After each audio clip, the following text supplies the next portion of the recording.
Good evening, everyone. Hope you are doing well. And this is Senthil from Sashra. And I think it's been quite some time since we posted a video. Uh, Actually, I think the last video which we posted, which was sometime like when the Nifty was at the all-time high, right? I think we clearly made that it's a cautious level, and from there Nifty might fall down from that particular level to the bottom of the channel, right? Let's quickly look at what happened in the Nifty in the past few days. I think we are still tracking with the channel, and if you look at it, yes, Nifty came all the way from the top to the bottom of the channel now, right?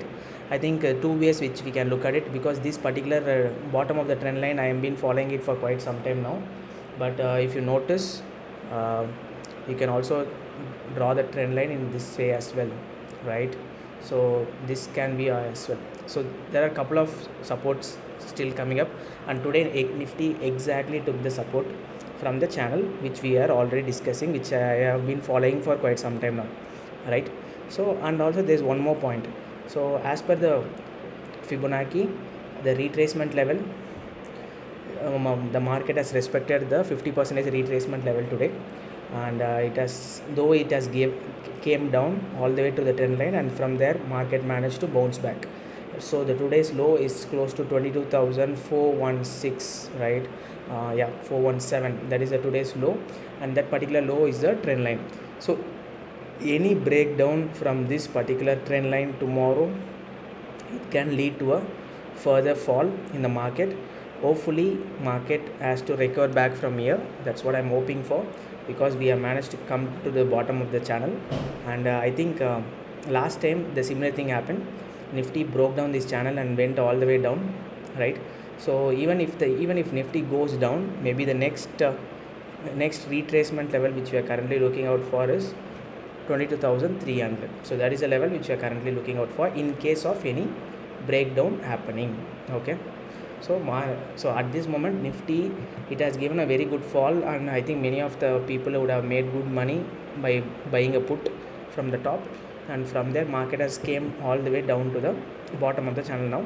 So any fall from here will take the Nifty to 22,300, and maybe from there Nifty will bounce back, or if there is any gap down happening tomorrow around these levels, Nifty will bounce back again back to these levels.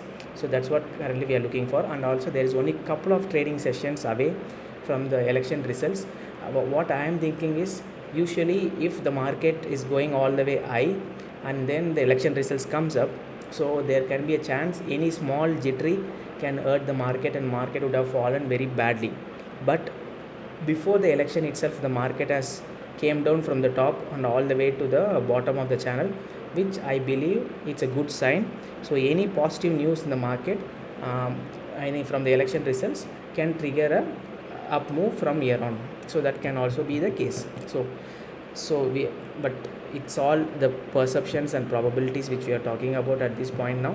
So we need to wait for another couple of days of how the election results are coming up. So based on that we can take a call, right? So at this moment still in the channel, and it's in the bottom of the channel.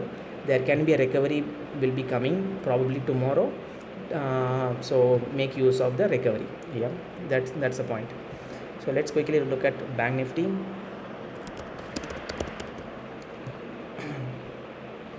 So Bank Nifty today did not fall much. I think Bank Nifty managed to come like 200 odd points by end of the day. It was closed around plus 200 points around. So that's the thing. The Bank Nifty is still playing in the trending pattern, right? So if you could clearly see it, Bank Nifty is still in the trending channel, and if you could notice, Bank Nifty still trading below the 5 days moving average as well. So any close above the 5 days moving average will trigger a upside in the Bank Nifty, especially HDFC Bank have been moving this morning. So that's the key reason behind the Bank Nifty has been going on the higher side. So that's one of the key reasons. So we are hoping that bank, because, and also if you notice, there is a small cup and handle pattern is been following in the Bank Nifty as well. So probably that can be the reason as well.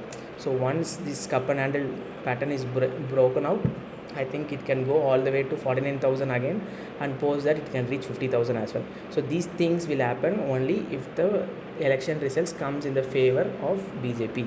So that is the case. So anything comes towards Congress, market won't be liking it, I guess, because market is in such a mood that BJP will be winning this election without any issues. If there is any issues comes up, the expected number of seats is below par or below the certain level which market is looking out for, then there might be some issue occurring. So unless otherwise, if BJP is winning with full majority with no issues, plus 300 odd seats, then I think market will consolidate for a few more days, and then it will start to up move again. So don't worry much about the market will take care of itself. I think today we noticed Motherson Sumi were looking very good actually in the charts.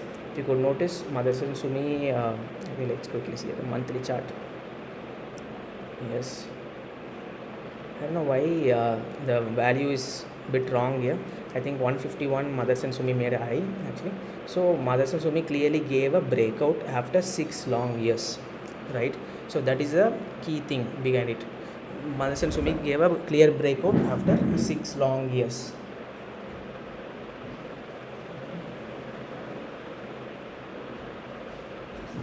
So I think we can wait. You can pick a trade and just wait for tomorrow. So once the monthly candle gets closed, I think you can take a trade accordingly, because the reason why Motherson Sumi has been running is Motherson Sumi gave a very good results as well. So that's one of the key reason, plus the management commentary came up very well. So that's one of the reason. After 6 long years, Motherson Sumi gave a breakout today, right? So that is one. Next, I think let's quickly look at IDFC First Bank. IDFC First Bank, I'm not sure what happened, but in the last few moments before the market was about to close, IDFC First Bank gave a very good close, in fact, right?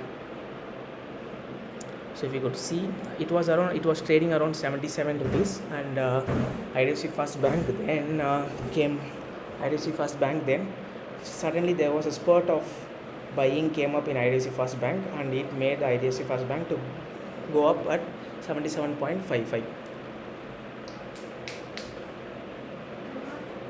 Yes, 77.55 as a close.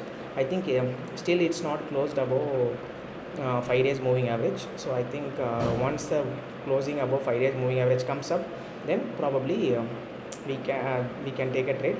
But we can still take a trade tomorrow morning, because in spite the market has been falling from the morning, but IDFC First Bank gave a good closing, I believe. That's what I'm looking out for, right? IDFC First Bank, and I think the spoil sport played by Reliance very well nicely today. So Reliance has been playing the spoil sport from the morning, I think for last few days. If you could clearly see it. So Reliance managed to close below 2850 today, which is not a good sign, I would say, because it has clearly closed below the 61.8 retracement levels, right? So maybe probably the Reliance might test these levels 2825 in the near term and probably jump from there. I thought Reliance might be taking a support around 2850, but the closing came around 2849, which is not the good in my opinion. That is one. Okay. And then next thing is, I think most of the banks, PSUs and everything was playing a spoil sport today, and PSU banks managed to hold on to a certain extent, but they couldn't do so. So Bank of Maharashtra wait for the dip towards 66.7 or 66.5. That is a level which you can buy fresh, which I am currently looking out for, or probably these levels. 65 will be an ideal range for Bank of Maharashtra, because today Bank of Maharashtra closed below 5 days moving average. So any dip towards 65 will be a very good bet for Bank of Maharashtra. That's what we are looking out for. So keep your cash in hand, and any quick bet you can pounce on it. Okay, pounce on it. Yeah, that is one. And if you could see BHEL is it's trading near to the support level. So any breakdown from this support level can be a disaster for BHEL. But looking at it, it has not closed below the support, I mean from the trend line. If it happens, then it can be an issue. Unless otherwise, there is no issue as such. If you could see it, I think there is no such issue as such. It has managed to close above the trend line. Any close below the trend line on hourly chart or 4-hour chart, you can take a put option. So these are the points which I thought we will be discussing. And let's quickly look at gold futures. What's happening with the gold? I think gold has clearly fell down from the top. Let's quickly look at gold in terms of dollars, so that gives a better view for us. So gold in terms of dollars, yes, it has fallen down from the top, and right now it is trading in the consolidated range. So any breakdown below 2284 can be a free fall in gold. So the next target will be 2219 from, I think, 2284 to 2219. It's close to like $70 odd. So there can be a breakdown if it's not holding these tops, correct? So that's the thing. So gold, that is a point which needs to be noted. And silver ores, it made a top. It's more like a cup, and a handle pattern has been making in the top. So probably any pull down from here, I think let's quickly put a fib here. So until where it can break down, I think if it comes around, I think it has already retested, it came to the retracement level of 61.8. So anything, if it comes around, not 61.8, I guess, yeah, 61.8, if it comes around $30, I think that's a good bet to go for the longer side. So any close above the 5 days moving average again in silver can be a good bet. So until otherwise, wait patiently for the trade and then take it. Don't be in an emergency, right? I think we managed to cover most of the things. So there's 2 more days, 2 more trading sessions before the election results comes up. So definitely next 2 days will be the choppy sessions, and mainly on Saturday you will be getting an exit poll results. So post that on Monday, market might react based on the exit polls, and Tuesday market will react based on the actual results. So keep your view stable. If you're planning to enter into the market, enter after Tuesday. Don't enter before Tuesday, right? You might get a very good bet after Tuesday, so don't jump onto it now and get into trouble. So for person who are planning to trade, I think all the options premiums or everything is too high now. Everything is trading around 500 to 1000 points range because of the implied volatility. So I would say that if you want to trade, I think you can go ahead and do it. But I would say just wait, see what is outcome. Based on that, aram se just chill and trade. So there's no urgency at all, right? So I think that's all for now. So just wait for the election results, and everyone is hoping for BJP to win, especially for the people who are in the markets, right? Thank you and thanks a lot. Have a nice day. Bye.